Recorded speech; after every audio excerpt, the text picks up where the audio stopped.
Hi. Hi. Good morning. Let's begin the session.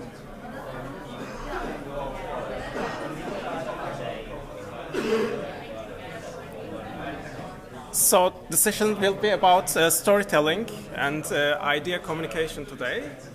So in the afternoon.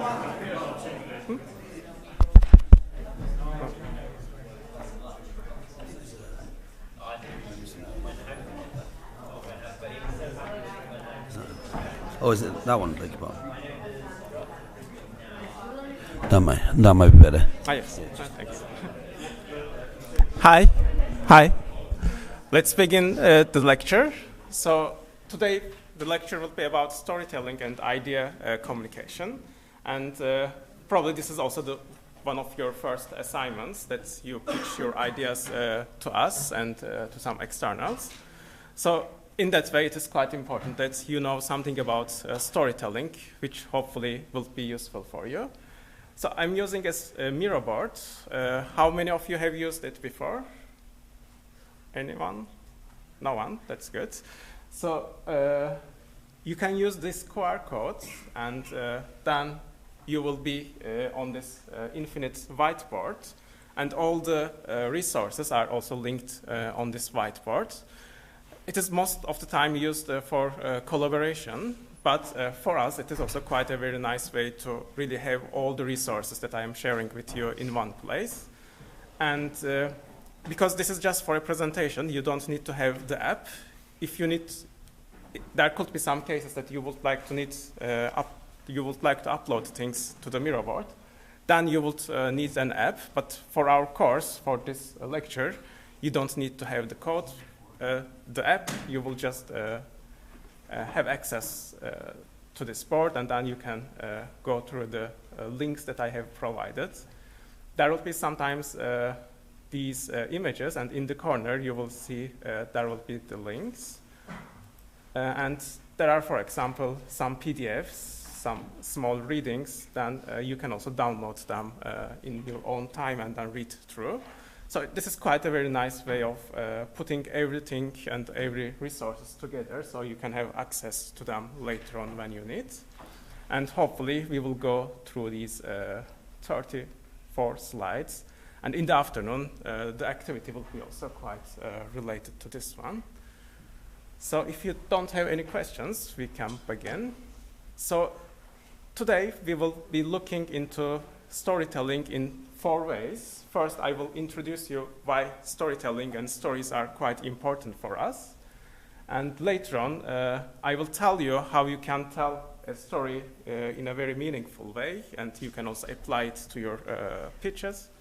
And in the third section, we will look through how we can create amazing visuals, so your story have some more visual quality. And at the end, we will summarize, thinking about we are telling a story, but whose story are we telling really? So this is also quite important. Hopefully, you will learn new things and you have like new thoughts after that. So when do we tell stories or hear stories? Do you think it is something that you do quite a lot in your everyday life? Who would agree that we are always telling and hearing stories? 1, 2, 3, 4, 5, 6, 7. So I think most of you think that we don't really tell stories anymore because we are just grown-ups and we do more serious things. Actually, it is not really true. We tell all the time stories, and I will tell you why I think so. So, for example, you can think that you are spending some time with some of these platforms, and what they do they will tell you always stories, I think. This is one of the most obvious ways for us to think about stories. We watch them, and there are lots of stories going on, and when we look how many hours we spent with them, it is, we spent, or in the UK, people spend almost 5 hours watching TV or platforms. Here it says that the TV takes 2.5 hours, but probably in your generation, I don't really expect that you are watching that much TV. Probably you are watching these platforms, which all the time tell you a story.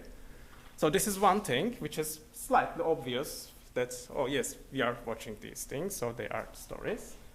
But when you think about, for example, when you sleep, our bodies also tell us stories. I think it's more amazing that the dream researchers now know that story-like dreams actually occur independent of REM and across the whole sleep cycle.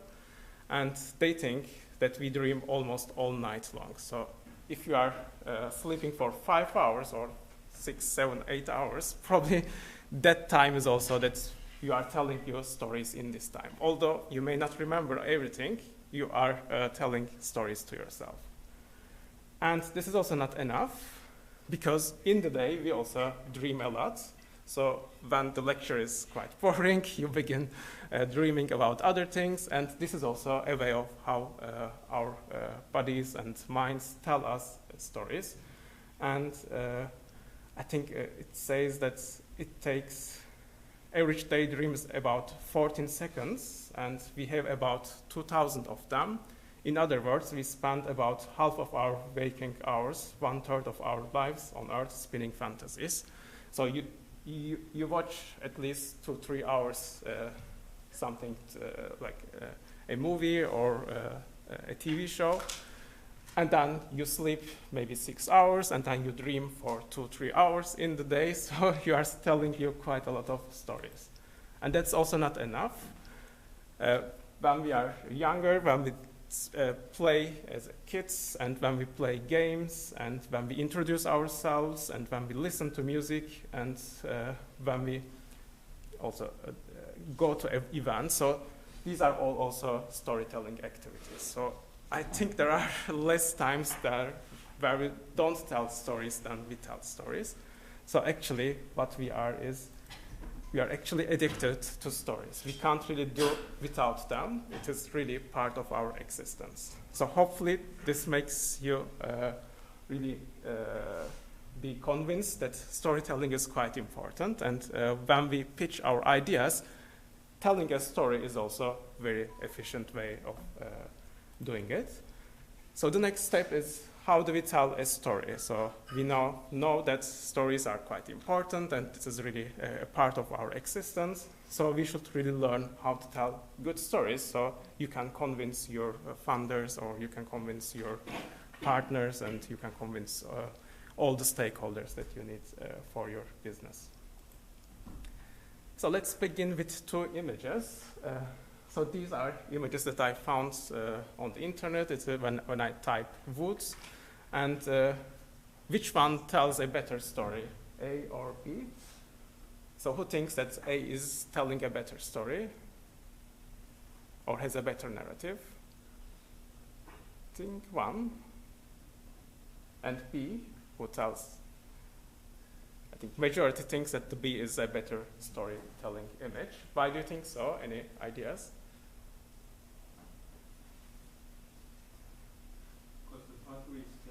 Yes, that's true. So there are elements that makes you really dream about it. So when you see that, you just dream, or there are some people going into that path, and maybe this is a starting of a story. So it is quite very obvious for us. It's quite easy to understand. I think, of course, this has also some elements that you can start with thinking about it, but compared with the path, I think the one with the path really is more rich. So there should be an action. So to tell a story, there should be changes. And this is called the story coaster. So you begin somewhere, maybe not very exciting, but then you go onto this roller coaster, and there are some ups and downs, and there are many things going on, and some exciting and surprises. and then you go back to normal. So you need to really have that change in your stories. It is not just about something that happens without any change. So the change and ups and downs are quite important for stories. So this is called the Freytag's pyramid, and this is quite a lot of used when you write plots or when you write books. So you have a beginning, the exposition. So you will need to have a good start point where you say that, oh, this is what the story is about. And then there will be some rising actions. And this is the most important part. So you should have a climax point. You should have a tension. You should have some surprises.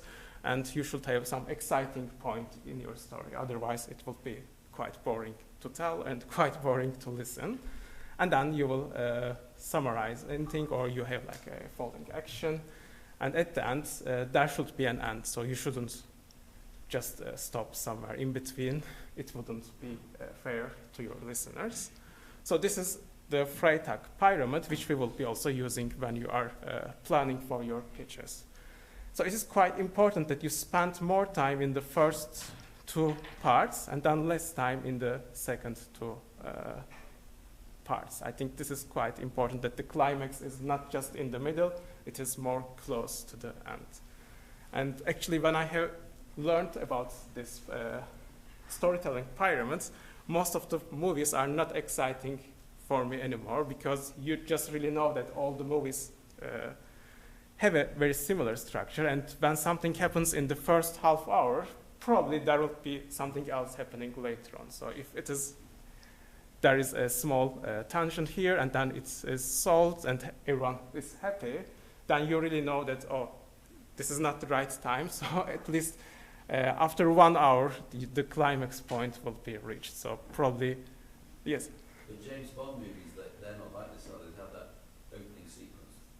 Yes, I think most of the time there are smaller plots in between, but the main plot probably it is most of the time. Just a bit of action. Yes. So, but the main climax is probably more close to the end.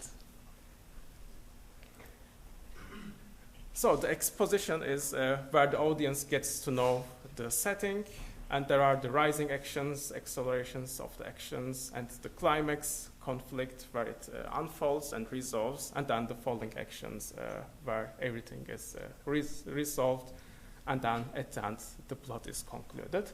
So probably you should follow a very similar structure for your pitches as well. So I will give you some 3 tactics which some of the people on storytelling have come up with. So hopefully these could also help you. So you don't have to use everything. You may just use one of them, or you may not really use any of them. But I think these are for me, the most important tactics to create a great story. So one of them is the rule of threes. So there are always 3 things, like 3 pigs. There is always, for example, 6 drug and rock and roll. So the 3 is quite a magic number when you tell a story. So it is not 2, so it is not very two-sided. It is not also like 5, which is too much, and 4 is also still quite very much polarized. So probably when you are telling something, having in mind that 3 is a magic number and you can always have these 3 things, it will be quite useful for you. So this is the first tactic. The second one is called The Golden Circle. Have you heard about the book Begin With Why? Anyone heard about it? I think maybe 10 years ago it was quite popular, maybe not as much as now. But I have always linked things here, so if you want to have like more information about them, you can always go to that talk. So to tell a great story, it is not really about telling the what or telling the how, but it is really important to tell the why. So when you are pitching your ideas, for example, you probably are very much focused on why, what is your idea and what do you want to do it. And maybe you want to convince people, and you also tell a bit more about how do how do you plan to achieve it. But most important thing is really why do you do it? So what is your motivation behind it? Why do you really believe that the idea is amazing? So really have that in your mind. When you are telling the what, maybe first begin with the why. Why do you do it? How do you plan to do it? And at the end, just reveal the surprise and reveal the conflict that what you are going to do it. So it builds quite a very nice tension, like using that Freytag pyramid that you can tell, hopefully, your idea in the best way. The third tactic that I wanted to show you is Vonneguard's emotional circle, emotional journey. So I wrote it wrong. So you can also listen to him how he is telling it. So in a story, we should have these changes in the emotion for the audience. So sometimes you will have very positive things happening, and sometimes you should have very bad things happening. So you should really make your audience go through this journey. Otherwise, if they are always happy or if they are always very excited, it doesn't work. It will be very slightly difficult to listen because there is no change. So when you are pitching things, so maybe sometimes tell things about some problems and then maybe reveal some solutions. So just have that emotional curve in your pitch. And we, as designers, we are also using it quite a lot. For example, when we do journey mapping, we use that curve as well. And if you want to hear it from the author, you can also listen to this lecture. So now we know that stories are quite important, and we know how to tell the best stories. So hopefully I will give you some tools to create visual stories quite appealing. So there are, of course, many ways to tell stories. So it could be a text, it could be a movie, it could be anything else. But for us, maybe preparing some visuals could be useful because as I'm a designer, I'm quite more confident in visual stories rather than writing a book about them. So when we tell stories, it is quite important to know about the rhetorics. And rhetorics is both content and the form. So what we tell is also part of the rhetorics, but it is also quite important how we tell it. So this part, the visual part, it is more about the form of the story or the form of the speech. So it is more about how we tell the story. So I will again give you some of the areas that I think quite would be useful. So it is not the whole theory behind visual storytelling. It is just 3 things that I think you could be easily apply to your pitches. So this diagram shows us how much data we process when we just look around. So you can see that we have around 11 million bits per second data that we need to process in our brains. And as you can see, hearing and seeing are the most data. They have the most data. So it is quite important that you should appeal to one of these. So I think when you are pitching your ideas, you are speaking. So probably this is also as equal important as the visuals. But as you can see, the visuals are slightly higher. So hopefully when you have anything around, it could be yourself, it could be your hands. So everything that the person in front of you sees is being processed by their brain, and hopefully it will also affect their decisions. So one of the principles that for creating visuals is the Gestalt principles. So these are German psychologists in the 50s or before that.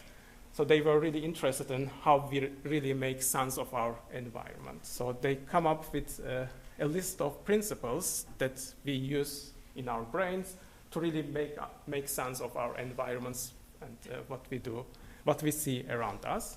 So one of them is proximity. If there are things who are very close to each other, we group them together. So for example, here we group them these together. The next thing is they called it common fate. So if things are changing in a way, we can really predict that how they will change quite a lot. So they all belong together. And closure and symmetry is also another principle that we use. So the circle doesn't need to be full. We just really make them in our brains. We can really understand that shape very easily without being a full circle. And similarity and the contrast is also quite important. So always create some contrast in your visuals so we can understand which parts belong together and which parts don't belong together. Figure and background relations are quite important. So have a background and have something in front of them. So we should understand which part of your visual is more important. And the last one here, it is the continuation. So put things in a way that they create a discontinuation. There are, of course, more principles. I have also linked them here when you want to look, but these are the most important and most used ones when you are creating your visuals or creating your presentations or other things.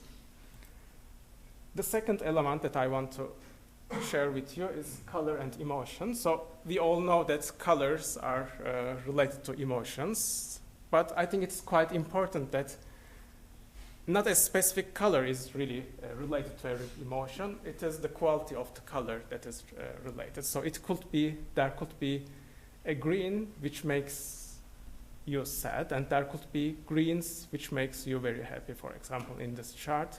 So it is not really about the tone of the color, it is more about the overall quality of the color that affects our emotions. Maybe some of you know these different color systems. So there are many ways of categorizing colors. I will suggest the most useful one for me is either this one or that one.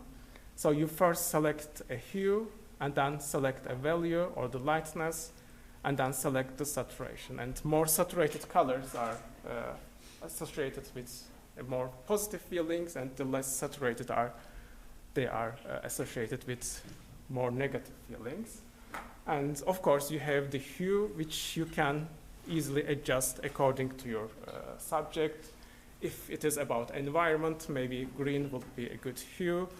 If it is about oceans, maybe blue would be a good hue, but still you can adjust the saturation and the lightness or the value of or the saturation, so you can create feelings using the colors.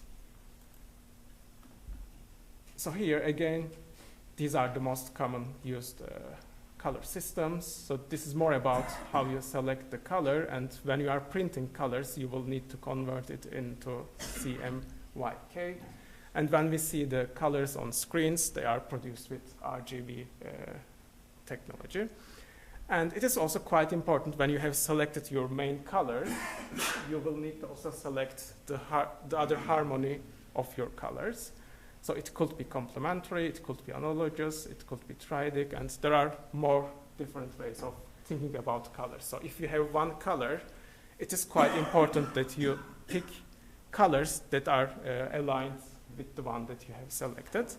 Again, you don't need to really learn lots of these things. You can just go to this website, Adobe Color, and for example, you have an image that you like, oh, this image has a very nice color, so I would like to use the color scheme of that image. So you can upload it into this tool, and then you can create the color code of that image.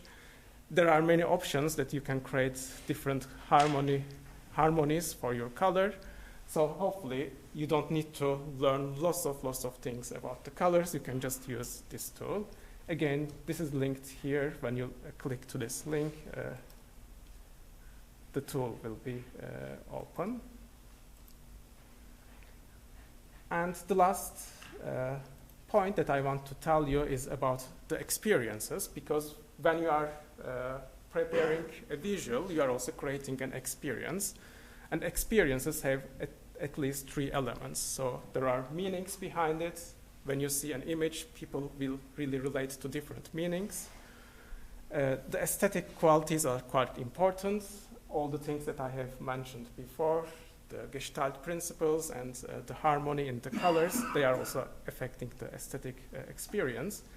And of course, there are emotional relations that you do with that image or that visual.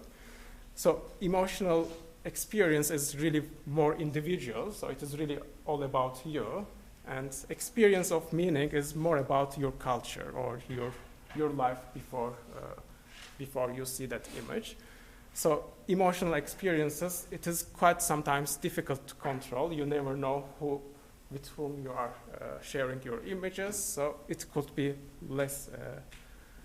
it could be slightly more difficult, but probably you can have an understanding about the age and the background of that person, so you can really have that as a reference for your images or for your experiences that you create.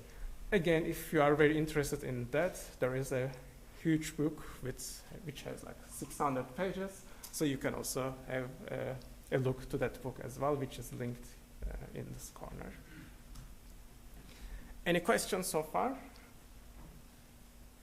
That's good. So we are just in the half. No, we are just at the end. That's great. I was thinking it took so much time. So we now know that stories are quite important. We know how to tell great stories, and we know also how to tell or create great visuals using these tactics. So I really also want to emphasize that whose story are we telling really at the end? So this is quite important in the way that we should be quite sure that we really tell the right story. I think this is a very nice framework which one of my colleagues here have developed it. So this is a very nice framework to look in which way are we telling the narratives. Is the story that we are telling coming from a dominant perspective, the people with the power, or is it an alternative story, or is it a counter story? It is quite important to slightly differentiate whose story you are telling. So if you are pitching an idea about renewable energy, maybe you are slightly in this alternative and counter, probably more alternative part. Or if you are telling a story about this huge car which is very fast and it is so expensive, so you are telling a story about the dominant status. And if you are telling people that they shouldn't own anything, they should really just maybe hire or rent cars, or they should really rent everything in their lives, maybe you are telling a story about a counter narrative. So it is quite sometimes important to be in the understanding of which kind of story and whose story are you telling to the people. So here there is also an example about it, and this is the original article where the framework is introduced. So if you are interested in that, you can also look to this. It's quite important that when we look to the future, this is a very nice way of summarizing what your stories will create. Are they going to create a probable future, or are they going to create a plausible future, or is it just a possible future? So probably when you are just telling a story about possible things, it's quite difficult to convince people. And when you are just telling things about very plausible things, futures, then it is quite okay.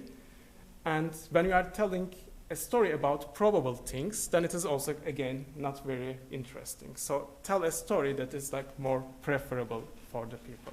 So really make them convinced that it is possible, but it is also something new. It is not going to happen without your story or without your idea.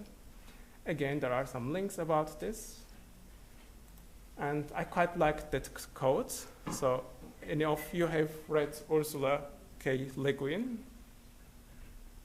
One, that's great. So she's quite a great science fiction author, and probably one of the best one ever came. So if you haven't heard about her, just really Google her and think about look what she wrote. I quite like this article. It is quite a short story, I would say. about the carrier back story of fiction. So it is just a few pages. If you are interested in what I will tell you, please also have time to read it. So I will just read through this. It is not that long. The first cultural device was probably a recipient. Many theorizers feel that the earliest cultural invention must have been a container to hold gathered products, some kind of sling or net carrier. So says Elizabeth Fisher in Woman's Creation, but no, this cannot be. Where is that wonderful, big, long, hard thing, a bone? I believe that the ape man first bashed someone within the movie and then grunting with ecstasy at having achieved the first proper murder. Flung up into the sky, whirling there it became a spaceship thrusting its way into the cosmos to fertilize it and produce at the end of the movie a lovely fetus, a boy of course, drifting around the Milky Way, without, oddly enough, any womb, any matrix at all. I don't know, I don't care. I'm not telling that story. I think when you really think about the stories that we are watching on the TV, it is always about a murder, it is all about explosions, quite in that way.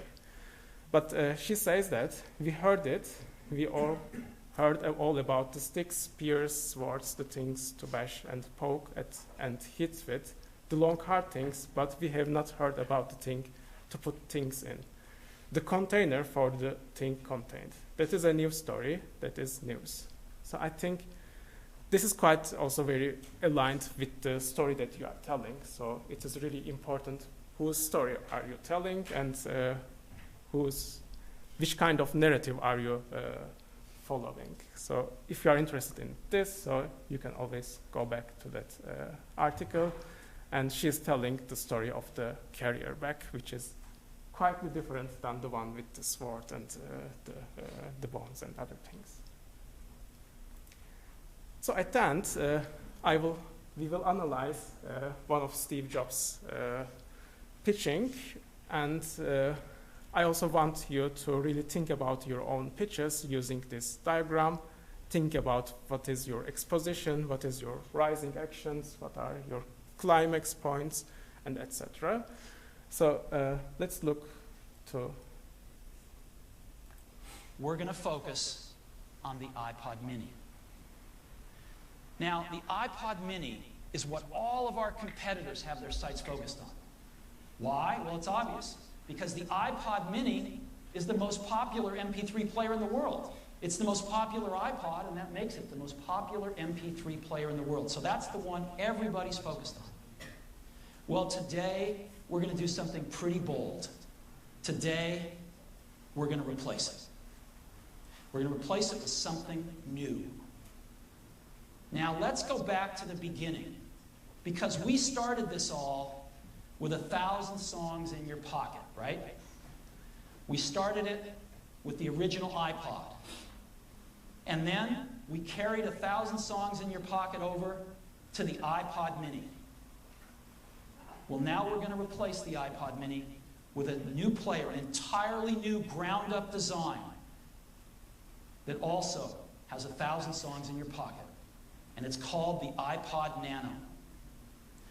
The iPod Nano is the biggest revolution since the original iPod.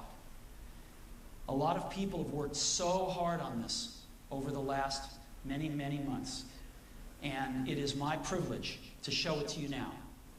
1,000 songs in your pocket, the iPod Nano. So, let's get a camera. I've got a pocket right here. Now this pocket's been the one that your iPod's gone in, traditionally. The iPod and the iPod Mini fit great in there. You ever wonder what this pocket's for? I've always wondered that. Well, now we know, because this is the new iPod Nano.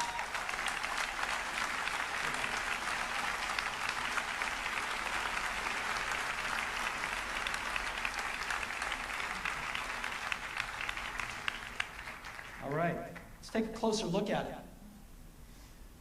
This is the new iPod Nano. It is breathtaking.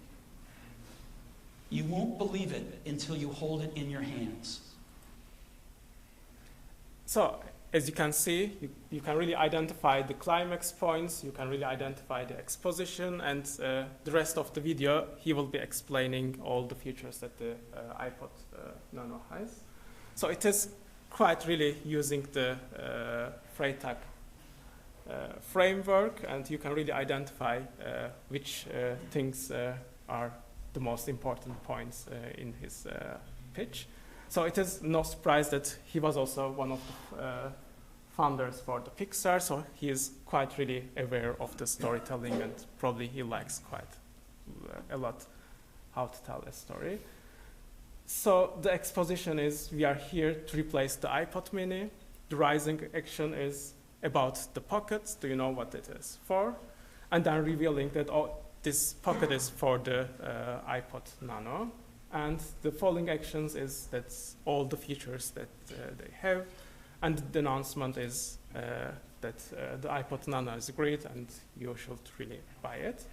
So it's also quite important to answer these questions. Who is your audience? What is the contract between the storyteller and the audience? And what do you want to feel the audience? And how do you make the audience interested in your story? So when you are preparing your pitch and you have maybe finished it, really answer these as well. So for this one, it is the technology enthusiasts are the audience. They want to be surprised and impressed because this is what they expect when they come to the product pitch. And what they need to feel is they will need to feel that, oh, I really need that product, and they will also need to shout about it, so they will need to also make other people want that product. And how do you make the audience interested? So there was a surprise or a fun nuance about the pocket that nobody was using probably till then, and probably not really using it for the iPod Nano anyway. So in the afternoon, we will be using this activity sheet to prepare your idea pitches, and I will be also showing another framework where it is quite very similar to this golden circle, but it has slightly a bit more steps. So in the afternoon, we will be doing these. Hopefully, you have now quite enough knowledge about storytelling and visual storytelling, and you know that stories are quite important, and it really matters whose story you are telling. Do you have any questions before we finish? No, that's really great. So everything is very clear. So probably we will see you all in the afternoon. Thank you.